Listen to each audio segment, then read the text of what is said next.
Okay, so good morning, everyone. This is the first of a recurring meeting that we're going to do Mondays at 8 a.m.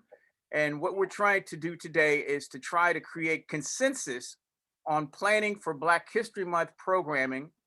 Our main focus, and I think I put it in the email, is to try and focus around this first half an hour on the way ahead to look at ethnic studies as something that we can objectify as a goal that will allow us to take some of our published materials that we own the rights to and see if we can actually match that with some of the best practices of making sure that we have an opportunity to use Julianne and other people who are skilled and making sure that we're qualified to participate in submitting our published work for ethnic studies, especially with the California State University system and the California Community College systems, and eventually K through 12 in the state of California.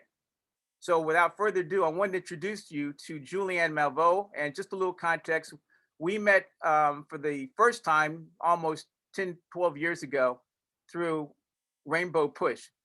And since this time, I've been tracking her, and she is absolutely one of the few people that I can trust has an unapologetic point of view on ethnic studies. So we met again Thursday at the City Club in Los Angeles, and I asked her if she could help us with some of the works that we are trying to get to the California State University system through Black History Month in the way of digital media, which is the Buffalo Soldier published materials. So I'm asking at this point for anybody that's going to be with this track to ask questions after we've been able to hear an introduction from Julianne about what she's doing with ethnic studies with the California State University system, California State LA in specific. And so if you can, Julianne, can you introduce yourself to our assembled group?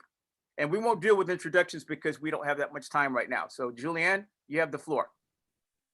Sure, thank you, and good morning, everyone. And I apologize for being a little irascible. I'm having an interesting morning, to say the least. But neither here nor there. And Kevin, I'll have to come on to my radio program sometime soon, which is why I'm having an interesting morning to talk to you about the work that you're doing. I am Dr. Julianne Malveaux, the Dean of the College of Ethnic Studies. We're only the second College of Ethnic Studies in the nation. The other is also here in California. That's at San Francisco State University. Reporting to me are the departments of Pan-African Studies, Asian American Studies, Chicano Latino Studies. I also have the charge of creating a Department of American Indian Studies, which I'm very excited about. Pursuant to AB Shirley Weber's legislation, and those of you who aren't in this area probably know who Shirley Weber is. She was a professor at San Diego, Cal State in San Diego, and she is now the Secretary of State of California. She introduced legislation to require all Cal State students to take at least one ethnic studies class. And that has caused the expansion of some ethnic studies capability, certainly at the Cal State level, but also at the community college level. And mirroring some of your goals, we are hoping to also, we have a small grant to develop the ethnic studies curriculum for K through 12, so to teach teachers in K through 12 how to teach ethnic studies. I am excited about the many, many possibilities of partnership. The couple of things that we're going to be doing in the next, I guess the rest of the academic year. Number one, the first Saturday in May, I'll be doing my team will be doing a multicultural children's book fair. It is modeled after Black Children's Book Fair, African American Children's Book Fair that happens in Philadelphia. A friend of mine has run that for more than 20 years, and she's agreed to help us set something that's multicultural. The challenge, of course, with ethnic studies is that we need to get all our people working together. So, we want to make sure that African American studies, or Pan-African studies, Chicano studies, and Asian American studies are on the same page about how we deal with curricula, how we expand it, and how we expand knowledge. I have a short I have a short video, it's about 5 minutes, Kevin, that I'll forward to you, and you can send to your team that kind of explains, what our campus or our department, our College of Ethnic Studies is all about. Okay. My background is that I'm a PhD economist, trained at MIT, television and radio commentator for much of my life, certainly for the last, let's say 35, 40 years. I made my debut with the OJ case and did a lot of work with CNN, PBS, and others. In later years, I've kind of pulled back a bit, tried to finish a book, which I didn't finish when this offer came around. I said, let me kind of move. Part of me being in California is a result of both the death of my mom, who passed in June, and the death of my significant other, who passed in August of 20. I just felt like I needed to change the pace. But I'm excited to be here in LA. I'm excited about the level of possibilities. Kevin, I'd like to get you and some of your team of others who are in LA up here to meet my Pan-African Studies folks, and we can start put our heads together and think about what we can do for Black History Month. But it's not just Black History Month. We got to have Black history all the time. The level of ignorance in our society amazes me, especially in the light of these cases that we're seeing. One Black juror with Ahmaud Arbery, the acquittal of what's his name, Rittenhouse. Right. So that's I could say more. You can Google me. I say that without arrogance, only because if people want to know more about me, half of the stuff on Google is true, maybe 2/3. The other stuff is white folks telling lies. But that's another story. Wow. Well, Julianne, I'm honored to have you as part of our discussion. And again, we're trying to get consensus on the way ahead, not just for Black History Month, but I wanted to, have this meeting because we're really attempting to try and put together some opportunities to take the calendar that has now been introduced to me through Linda Sam, who is on the call, who is the one who introduced me to the City Club in Los Angeles, for which I joined last week. And I think Linda has started us with an opportunity to help with January, because January is National Mentoring Month. And my program, my nonprofit is underpinned by mentorship. So most of everybody on this call is volunteering as a mentor. We have youth mentors who are doing peer-to-peer mentoring. We have people who are mentoring programs, not just individuals. And we have mentees who are all learning how to serve so that they can become mentors down the road. So Linda, if you can you introduce to us the idea potentially of a January, not just with National Mentoring Month, but also with your program on the preservation of jazz and your event on January 22nd, because we want to synthesize all the things we can for a calendar opportunity. Good morning. My name is Linda Sam Morgan. The two programs that I speak about at the City Club, I've been a City Club member for going on 5 years. And I am a co-author in a book that a good friend of mine have written called The Magic of Mentoring, the Pearls of Wisdom by Barbara Perkins. And Dr. George C. Frazier's good friend of mine did the forward on that book. So we introduced an annual event at the City Club whereby we do a book signing, because several of these authors are from LA and some of them are members of the City Club. The January 22nd event is a Jazz in the Sky, which I created and curated for the past 4 years. So there I honor jazz and blues legends that I bring to the club, and we have a Saturday night event. So those are two upcoming events that I put on at the City Club. Wow, and again, this is there's no linear process in this conversation. But Linda and Julianne, do you guys know each other? I don't know. Robert and George Fraser, both dear friends of mine. I have met you, Dr. Malveaux, at the PNC conference before.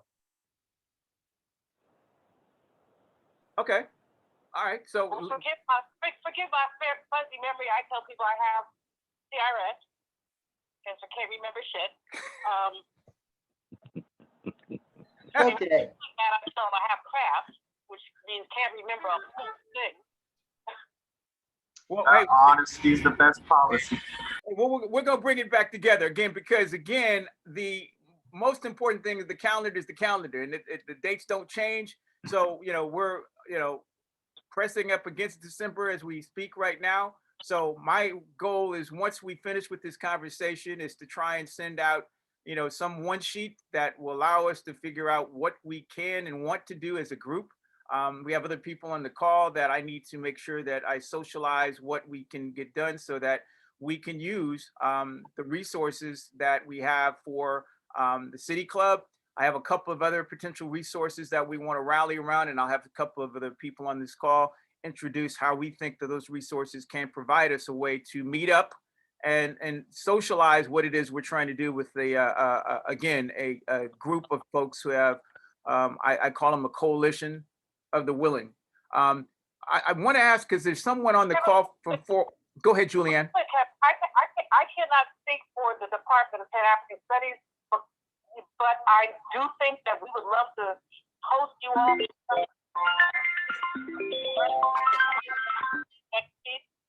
But I think that we could probably arrange to do something. I have to figure out with them what.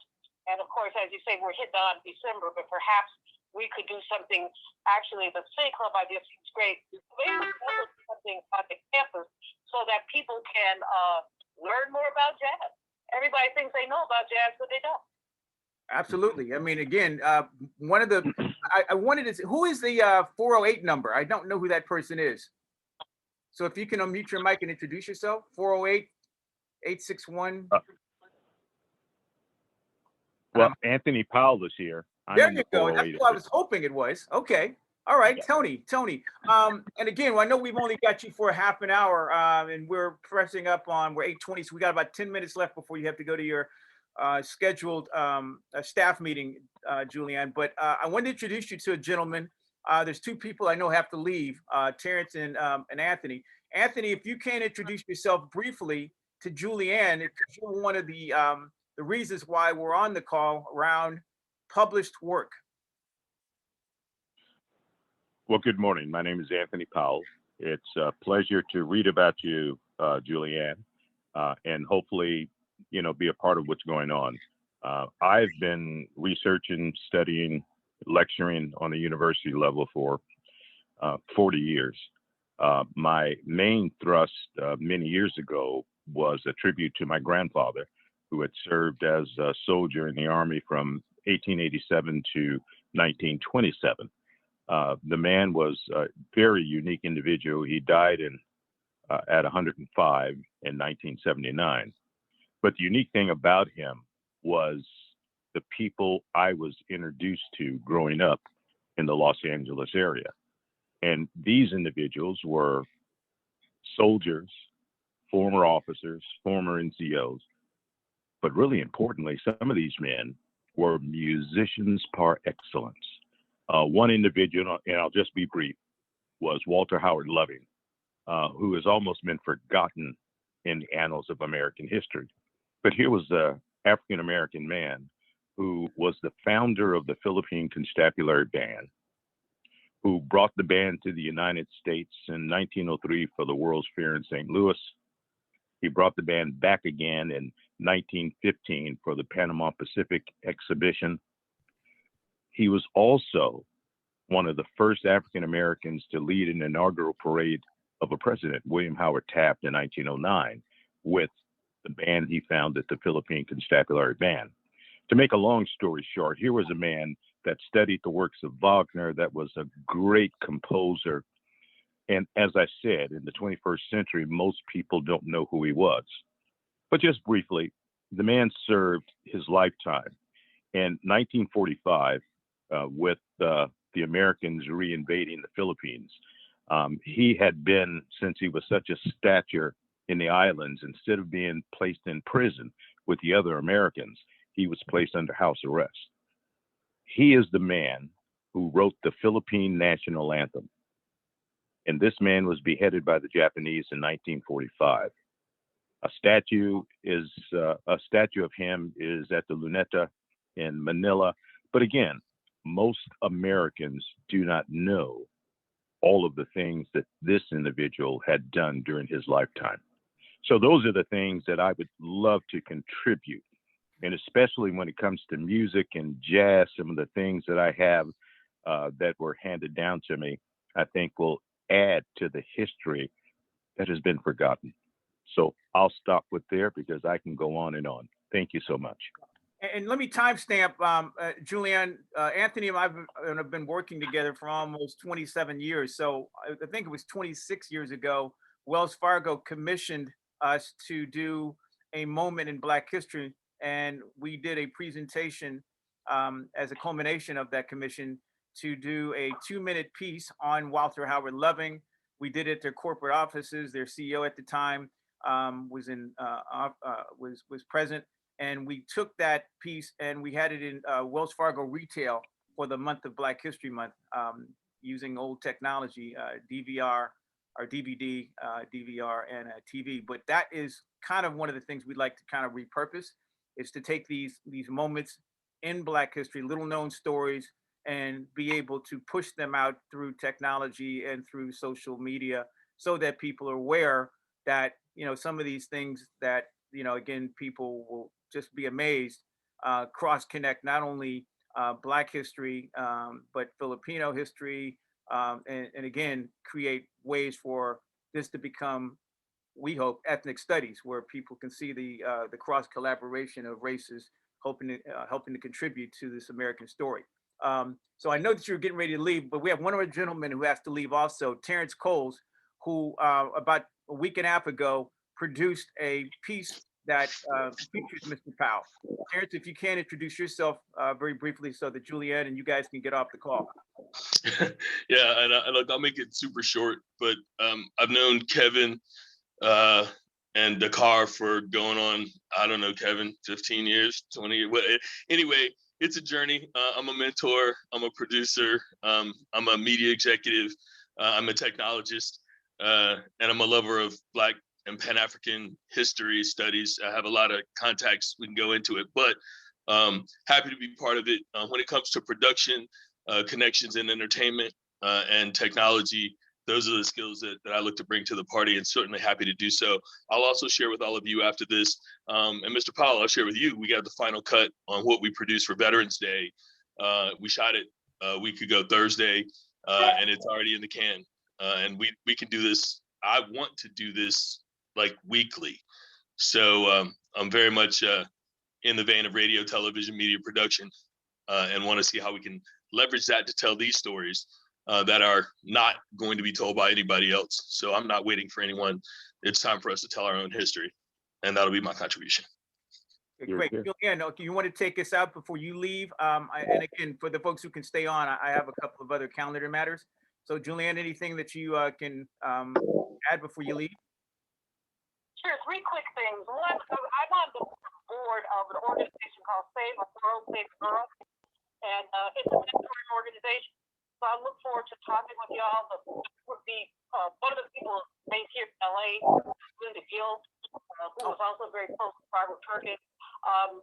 So in any case, that's a connect. Number 2, we ought to be doing something for Black veterans every year.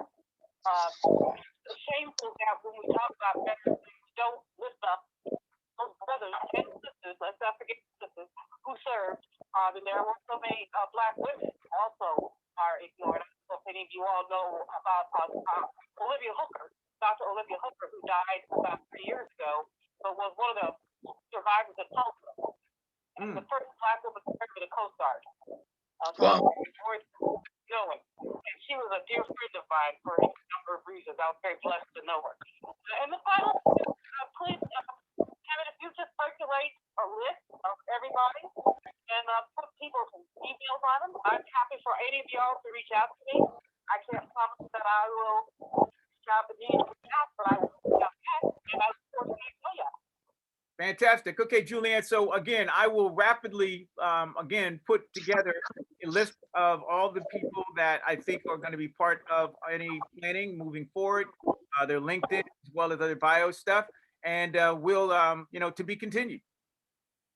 Absolutely. Thank you for including this very awesome group. I'm really honored to be a part of it. And whatever resources I have available, I will make my best effort to make it available to the group. Okay, thank you, Julianne. All right.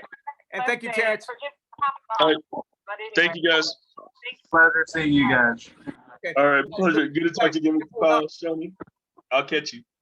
Rest of you guys can hold on. There's a couple of other calendar things that are really, again, pressing. So for everybody that has their calendars open and can look at these calendar dates, these are things that we're planning. December 2nd at 8 a.m. Pacific time, we are planning on having a conversation with the Department of Defense and the Department of Education. This is a conversation that will also kind of integrate the idea that ethnic studies can become something that is a short to long-term goal of theirs. But they're literally going to be listening to a conversation about assets that we have. They're looking for tools as well as stories of contributions. Can you give me the time for that date one more time? December 2nd at 8 a.m. Pacific. This is a Zoom. Okay. This is a Zoom call.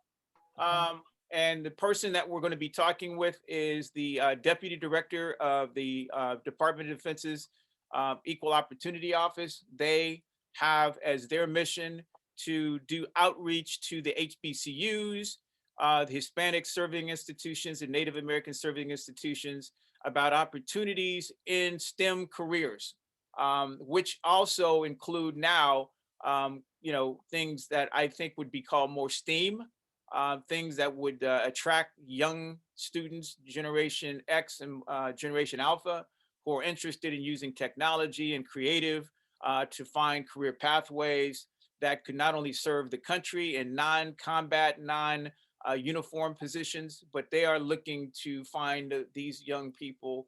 And traditionally, they had reached them through career fairs at HBCUs. And now, obviously, with sequestration, not sequestration, without having the ability to be on campus, they're looking to do more virtual presentations to these students. And so I think that we have a chance to provide some programming, some stories, and some tools. And we want to discuss with them what they could be for Black History Month. So that's what we're going to be discussing December 2nd. So COVID is kind of a blessing and a curse for us because we do have more reach to connect with schoolhouses, with classrooms and students because of the virtual nature of everything.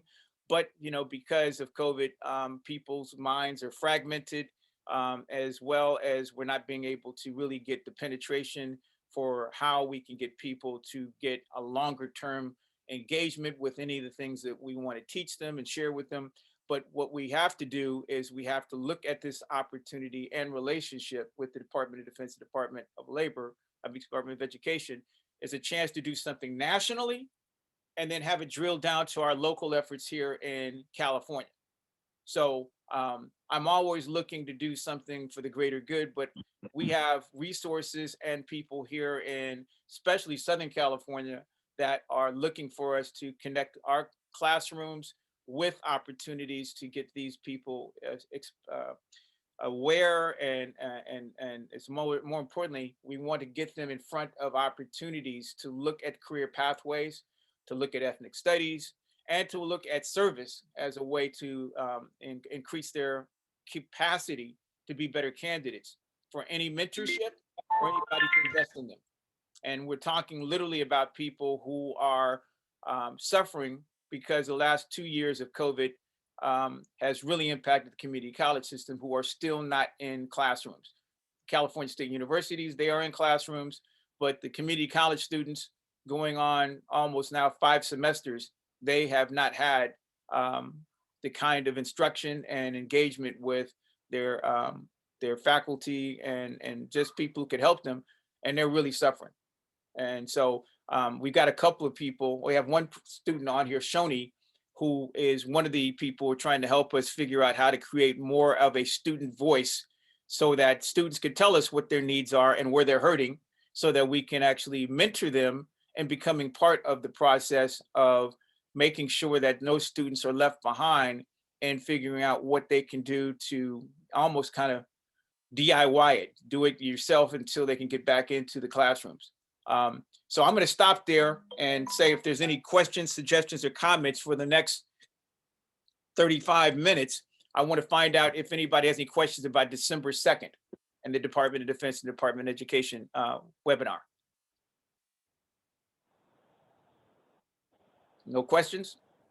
So I will put together an agenda that will allow everybody to understand who we're talking to and again, why. So that's for December 2nd. Next on the calendar is, and we still haven't gotten confirmation, but I believe it will be December 6th. Anthony Powell's on the call. We've had a inquiry through the History Channel and the A&E networks to interview Mr. Powell regarding his expertise on the Buffalo Soldiers. And this is for a project that Kareem Abdul-Jabbar is executive producing. It's called Black Patriots. I was going to show you guys a excerpt of the project, but you guys will be able to get a YouTube link from me after this so you can see what Kareem's been doing. He's got 2 installments in the can, one on the Revolutionary War, which I have the full episodic version of the Revolutionary War. His second installment is on the Civil War, and that's not been published for the History Channel.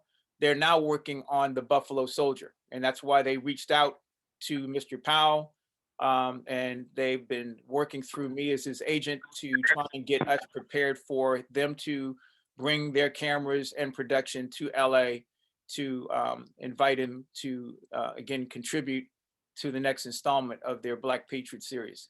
So December 6th is the date that we believe we'll have this opportunity to share Mr. Powell's works with them. We're also looking at this being a process of getting them to tell us how we can participate and how we can leverage Mr. Powell and all the things that we can do to use the History Channel and their Black Patriots project with Kareem as part of our ethnic studies and part of our programming that allows some of the students to look over the shoulder as we do what we do to stitch in Mr. Powell to their project. I'd like to know that we can actually have students involved in looking at that process. What those processes are multiple opportunities for students to look at the business of the business as we try and make this an opportunity for Mr. Powell and Dakar's initiatives to make sure that all of this becomes, again, programming moving forward for us to examine how these things can be put into curriculum and lesson plan. And so this History Channel project is part of, again, one of the things that I believe on December 6th, I want to get a couple of students and a couple of team members to witness what happens.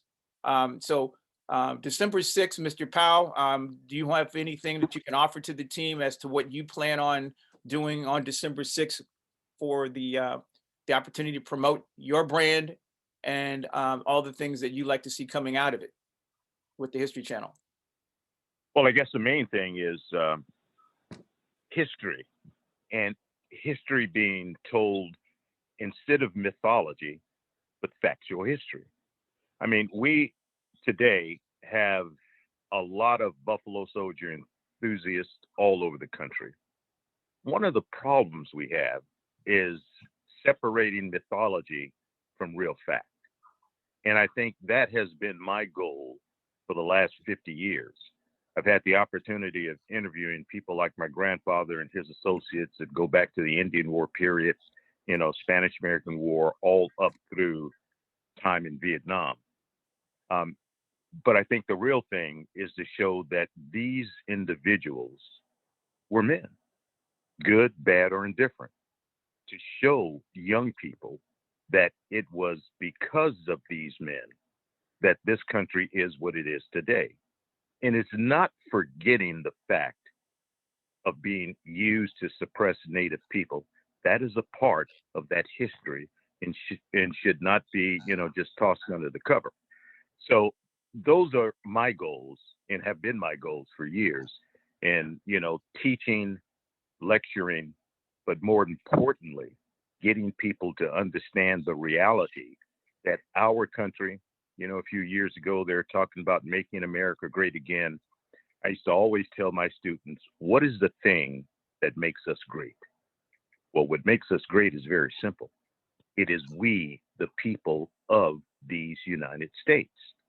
The other thing is, of all of the nations on our planet, we sit in a very special arena because in our Pledge of Allegiance, we offer something that people want: liberty and justice for all. So when we look at what is the thing that makes we Americans great, it is those few words. And people come from the four corners of our planet in order to get that. So those are, to me, important things that our children, grandchildren, and all of those that are part of who we are should continue to address and make sure that it is something that's not pushed under the cover. Great. Thanks, Tony. I know, Shoni, you have to leave in a few minutes. So again, as part of our goal for Black History Month and everything moving forward is student voice and agency. Is there anything that you'd like to have come out of this thing, Shoni, or your point of view for participation? You're muted. Shoni? Chat. I don't know why I'm stuck in the chat box. It won't let me unmute this Facebook. That's what it is. All right, yeah. So I'd say I'm just looking to continue to observe and kind of get a feel for the direction things are going before I really put out any solid thought in terms of how I can fully contribute to this project. Because I'm not entirely sure where it's headed at the moment. All I know is that we're moving in a great direction to showcase history that has been, neglected and lost, or that is not very well seen by a broader scope of audience, a broader scope of people. Shoni, I don't know what's happening, but I don't know if anybody else is having problems, but I can't understand what you're saying. Can you check your mic? My mic? Yeah. Yeah, because didn't hear anything you said for the last 30 seconds. Can you? 1, 2, 3. Yeah, okay, I hear you better now. So I heard you say that you wanted to take a little time before you had some solid thought on what you'd like to do. So here's a better. Can you hear me now or no? I hear you better. Yeah. So to further kind of just wrap that thought up was that in my heart of hearts, I would like to design something that would help unite rather than polarize. That would help to bring understanding of various different ethnic, cultures, and history, rather than, feeding the flames with, more fire for reason of hate and separation via over-identification of culture, over-embracing of a certain particular culture while denying somebody else's culture. Because I see the polarization within my country, and it's disturbing. So for me, that would be the main thing. But at this moment in time, I know that I'm not the main lead. So that way, that's the reason why I said I'm simply observing to see the direction that this is going in and see where my voice can be put in. And if it's not going to be put in here, it will probably be put in somewhere else. And that's okay. As I'm honored to be a part of this project, and I'm glad that we're going to be highlighting parts of history that have never really been neglected or forgotten, or have not been really seen by a broader view or a broader audience. And I think that is pretty much where I am at currently at this point in time. I'm excited to look at the content that the History Channel has made and what they're going to be doing. And I'm excited to see what, I cannot remember her name right now, but the lady joined us from the Ethnic Studies group, so who's helping us create our own program. She said she had a video that would explain their overall goal, their overall message and direction. So I'm excited to look at that, and I'm hopeful that, the word choice and that the direction they're going in is leaning towards unison rather than focusing on, the racial side of things. They're more focused on, highlighting the very culture that makes the United States the United States. It's a bunch of different cultures, a bunch of different races, a bunch of different people all coming together to unite the United States of America. And that is a vision that I think has just been polarized and forgotten within this political landscape. So I'm hoping that that's the case. So I think I've talked enough. I think that's Right. pretty much where I'm at. Yeah, and again, I still had some issues with your audio, but I think I got the gist of what you'd like to see is a more collaborative look at how different cultures, races, groups can study and have consensus on how we're all Americans and have kind of a blended way to look at the way ahead for more maybe and maybe I'm paraphrasing what you said, but more reconciliation and healing moving forward. Okay. Okay. Well, great. So December 6th, we're also looking at that day if Mr. Powell is available to do a screening of what we shot as a production that had General Bray that came in from North Carolina, that had Richard Gant, the actor. It's now been boiled down to a 58-minute production that Terrence plans on distributing through the Roku network. It is a co-production between the Pan-Africanist, his production company, and Dakar. And we plan on putting that out there with sponsors, but we plan on screening it on December 6th. And I put a phone call in, Linda, to the lady who who schedules the screening room at the City Club. Haven't gotten any response back from her yet to see if we can screen on December 6th. But who is that? Patty or Patricia, something with a P, Oro, or she's the special director. Yeah, so I got her card on Thursday night. Called her Friday morning. I'll call her again to see if that date is available for the screening room.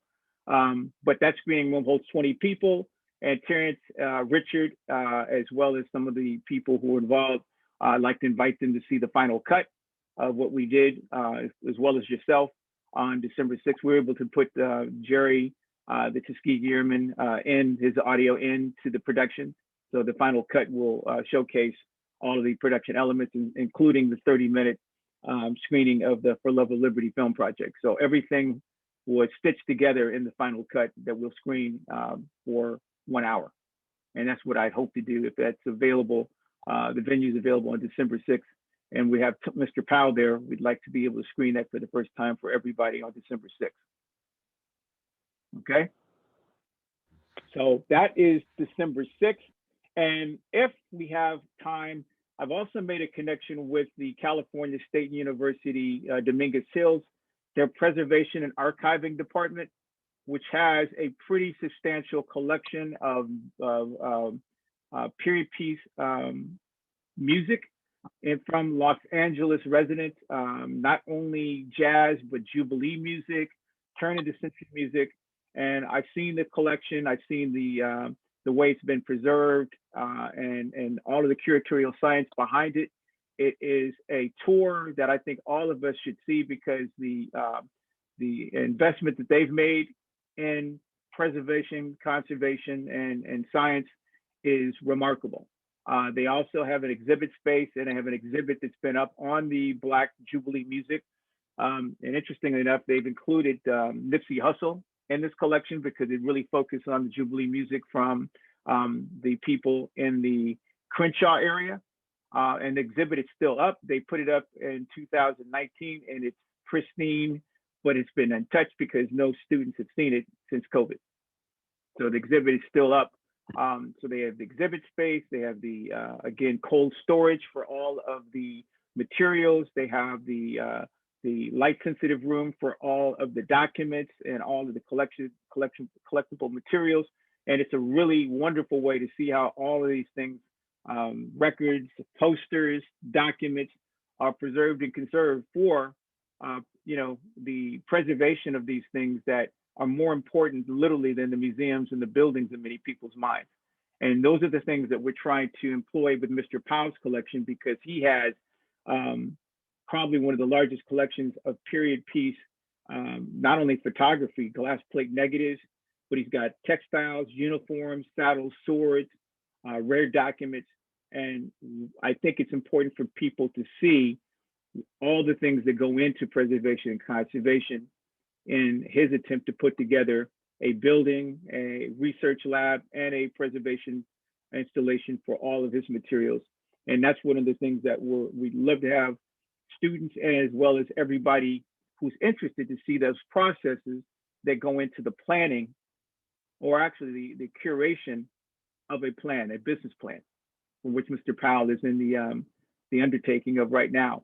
So December 6th, if there's a chance, I want to stack as many things in that date as possible, as long as he has the energy. While he's in Los Angeles, he's in San Jose right now, so that we can take advantage. And if people have on their calendars availability to see as many of those things as possible, the screening on December 6th, and go to the tour at Cal State Dominguez, we'd like to have you guys involved in those tours, because that's what I'm planning right now. And so I'm going to stop by asking if there's any questions, suggestions, or comments, because I've taken up most of the time just talking about what you've heard today. Anybody have any suggestions, questions about what we've heard? Unfortunately, my time is up. I have to keep going to another meeting. But thanks again for having me. I hope you guys have another phenomenal day today. And I'll see you guys in the next meeting. I'm looking forward to all the content that you're going to be sharing, so that way we can catch up to date with everything that needs to be understood for the next meeting. Okay, thanks, Tony. And man, we're gonna have to check your mic, bro, because if I'm the only one that's not hearing you, again, I've gone crazy. Okay, but hey, all right, thank you, Tony. All right, hey, I'm gonna toss the mic to one of my my partners in crime here, John Bastinelli. John, as part of the board, what do you think we should be doing to, again, continue planning our calendar here?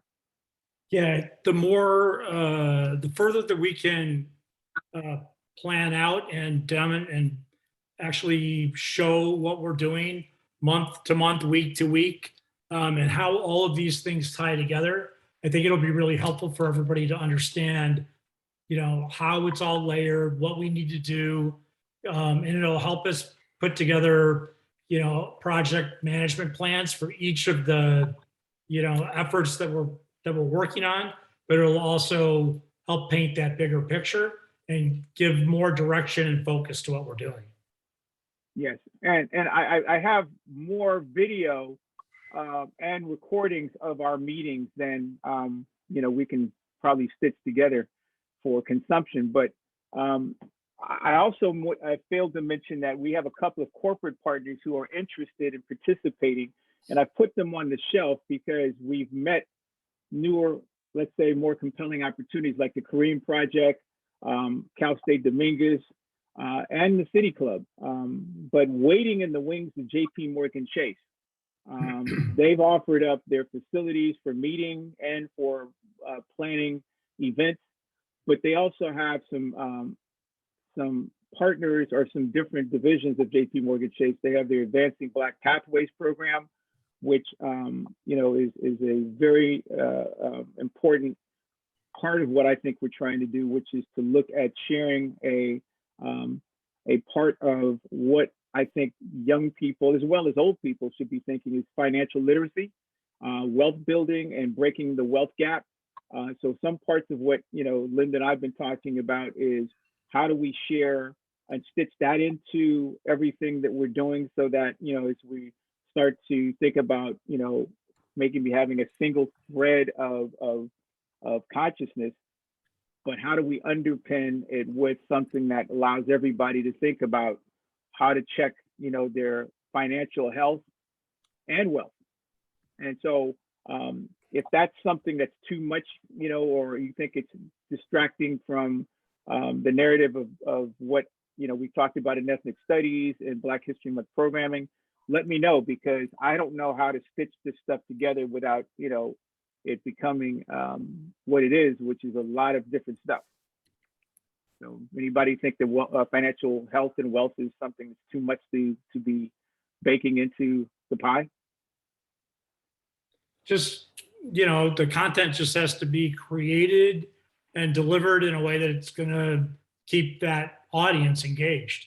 So, you know, we can't talk to them like they're, you know, going to buy a Van Gogh or something. I mean, this is like how, you know, it's got to be compelling, and, you know, it's got to be done in a way that's going to keep them and, you know, get them to want to get more information about this. And I'm sorry, this is Linda. For some reason, my camera is not working, so I was gonna log out and come back in, but I know I see two new faces on the screen that haven't had an introduction. And I know I have a 9 o'clock, so if you could introduce them briefly, or they can introduce themselves. Yeah, I'll set them up because I did want more representation of women on the calls. So I'll start with Cassandra Wallace. Cassandra's been a longtime supporter and friend, but I look at her as a person who's actually helped from a project management standpoint to help me with some of my event planning and event production. But, you know, again, she can speak for herself. And so I just wanted to set her up a little bit. But Cassandra, can you introduce yourself to Linda? And Linda, to that point, can you introduce yourself to them? But Cassandra, let's start first. Good morning, everyone.